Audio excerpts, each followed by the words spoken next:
Welcome to Fun and Games Side Quests. Every episode is a different host sharing a video game they love and why they love it. Hello and welcome to another episode of Side Quests by Fun and Games Podcast. I'll be your host, Dave, and today we'll be discussing the game Immortal Unchained. It was developed by Toadman Interactive and published by Game Odyssey Limited. It was released on Windows, PlayStation 4, and Xbox One in September of 2018. It's an action RPG, and similar to The Surge, it's a Souls-like with a sci-fi setting and an emphasis on long-range combat. However, its focus is on the single-player experience and doesn't feature the asynchronous multiplayer that the Dark Souls series is known for. While the game was released to mixed reviews, like its inspirational series Dark Souls, it found a cult following with a smaller audience, and fortunately at the time, I was able to get into the ground floor primarily due to word of mouth from like-minded game players and the folks over at the Twin Humanities podcast who sort of, I wouldn't say that they keyed me in on the game, but I think we found it all together at the same time. And a lot of that was helped by the developers being pretty active on social media. They started up their own Discord server, and a lot of us that were involved in sort of playing the initial launch version of the game also joined those servers and had more of a direct interaction with the developers. We sort of started trying to build the wiki from the ground up, as the Extra Life wiki to this day really still isn't very full of information on the game.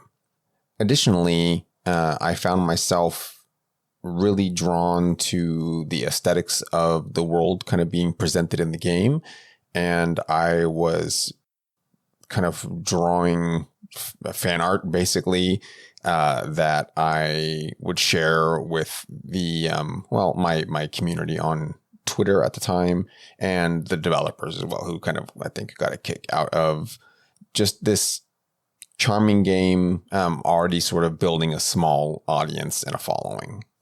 And that's basically the vibe that was kind of going on at the time when we started playing the game. And we're all, because it was the early days of it, and sans the wiki, discovering everything with sort of fresh eyes and leaning on each other in the community to figure out what the game was doing, what it was presenting, and sort of learning the lore together. And that's something that I did at the time sorely miss when the first Dark Souls and Demon Souls had come out. I enjoyed that series quite a bit, and it's always fun to find games that are sort of drawn from the same well and done competently, because that's not always the case. There is now no lack of games that have taken inspiration from that series, and thankfully at the time, this one felt novel enough to spend more than just a few minutes with before deciding that it wasn't worth it.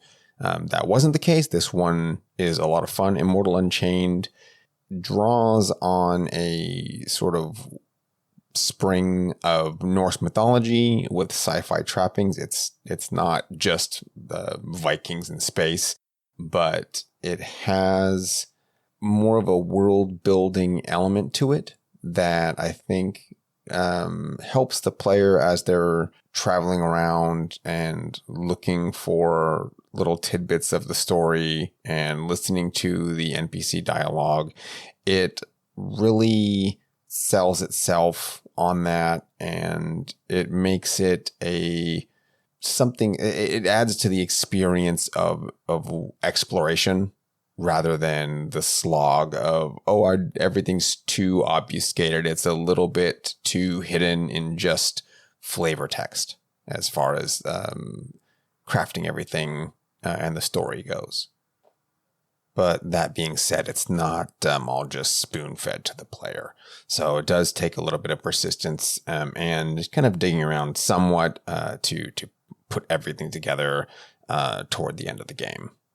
The general thrust of the story, however, is pretty clear, and you're not left wondering exactly what happened, but you may not know all of the characters' ins and outs, particularly if you missed an NPC side quest. That I think is one of the drawbacks, is that the side quests are difficult and they are easily missed, or the NPCs have fail states where they can die and you'll have to wait through another playthrough to finish their quests.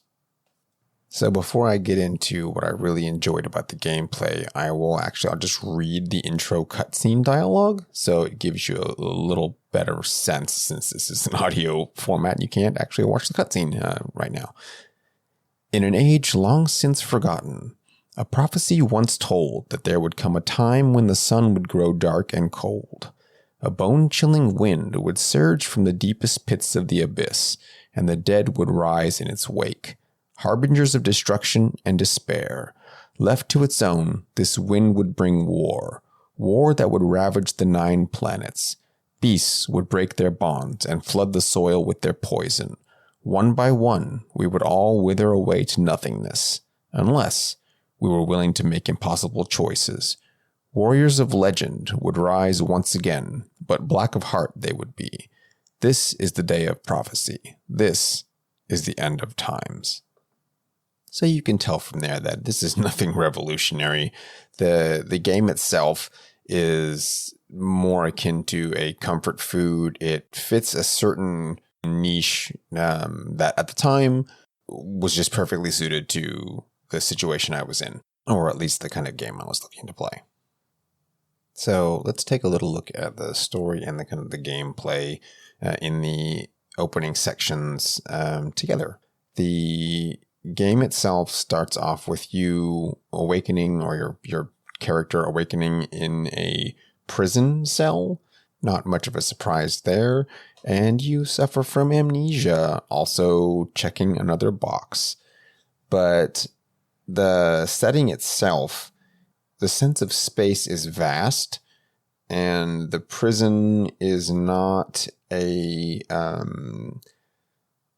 confines of only small corridors. There's the sense of scale, I think, just from the opening few minutes, that keys you in on the environments and just the general scope of the world that you'll be traveling through. It has a specific sort of color palette. The game, it's not a wash in color. It's not quite monochromatic either, but it's definitely limited. It's foreboding, and it uses the color, or rather the moments of color, quite wisely. So any large splashes are usually going to be set off in a sort of neon glow.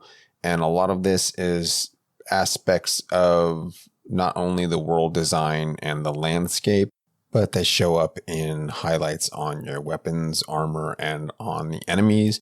In particular, most enemies will have a weak spot and something you can key in on pretty quickly when you fight new enemies. Thankfully, it also shows up on bosses, making those encounters a bit more friendly to new players. The gameplay itself is set in third person, and you control your avatar through the landscape. You'll be traveling across large vistas and multiple planets through the course of the game. The biomes for the planets you run across through the course of the game are fairly varied. There are forests, lava fields, vast mechanized tomb planets, and a few others that I think lend themselves better if they're left as surprises when you play the game. Now, because I did play this game at launch, one thing I really appreciated as time went on and the first month or two of the game release went on, the developers were really taking a look at feedback and what was working for players and what wasn't. They released a first major patch not long after the game launched, and it completely revamped the tutorial area, adding in extra little, they're not cutscenes, but they're events that happen as you're playing. and it really made it more immersive and felt more holistic as far as the rest of the game was concerned, and really prepared the player for the challenges that were to come. Whereas in the original tutorial, it was a little bit more straightforward, and there felt like a bit of a difficulty spike almost out the gate.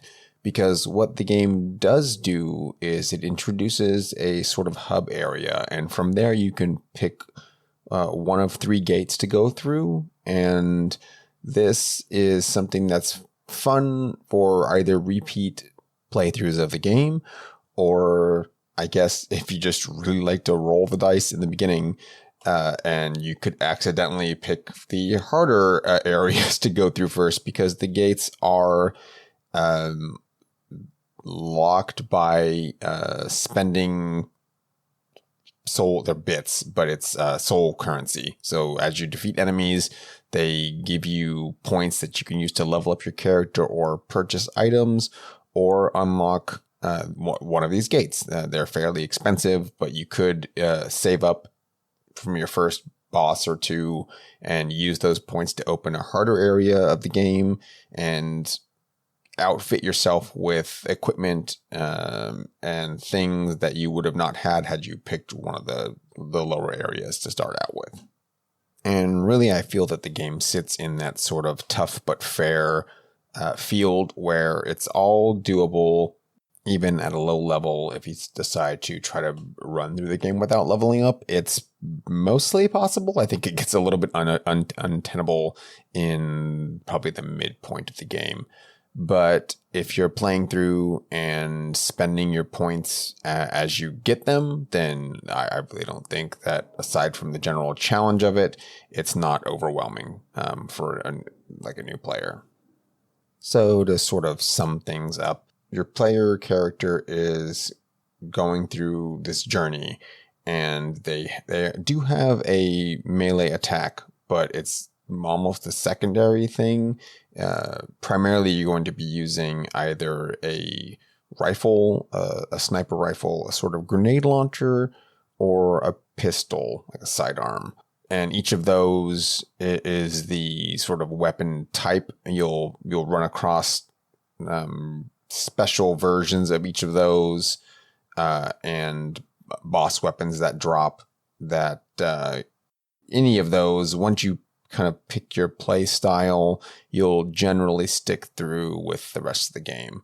And I think a lot of the fun comes down to figuring out which of the sort of weapon types works best for you. Some of it's situational, but you can sort of get by with any of them. They're all perfectly usable and can carry you through the entire game without having to sort of switch around too much. There is a limitation on ammo, and that's maybe the largest difference between this and games of a similar style, is you do have to learn to manage your ammunition for the weapons. They do refill at the checkpoints, but otherwise you're sort of reduced to picking up consumables throughout the level. But the drops and the little treasure chests with them in it are plentiful enough where it doesn't feel like such a limited resource. So between the sort of long-range focus on the combat, the fun I have just kind of exploring the environments, I think that the other point that just really sold me on the level design were the shortcuts and twisting, turning points that you'll meander through and then realize, oh, I've found a shortcut, or I've found myself back where I started.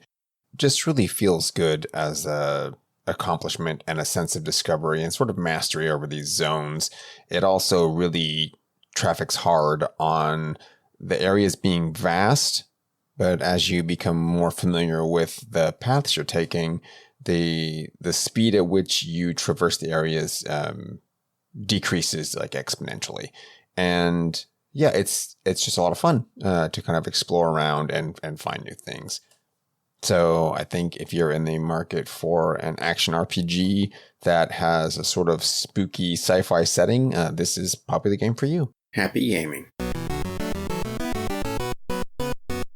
Hey, Nerf herders. You sure you want to go with that? Hey, everyone? There we go. More inviting. Have you ever had a movie that you really wanted to love, but something holds you back? Or one that you did love in spite of a flaw? Well, I'm Case Aiken. And I'm Sam Alisea. And on Another Pass, we sit down with cool guests to look at movies that we find fascinating. But flawed. And we try to imagine what could have been done when they were made to give them that little push. We're not experts. We just believe in criticism. Constructive criticism. Sure. So come take another pass at some movies with us. And every now and then, we can celebrate movies that did it on their own, too. You can find us at certainpov.com or wherever you get your podcasts. Pass it on. CPOV. certainpov.com.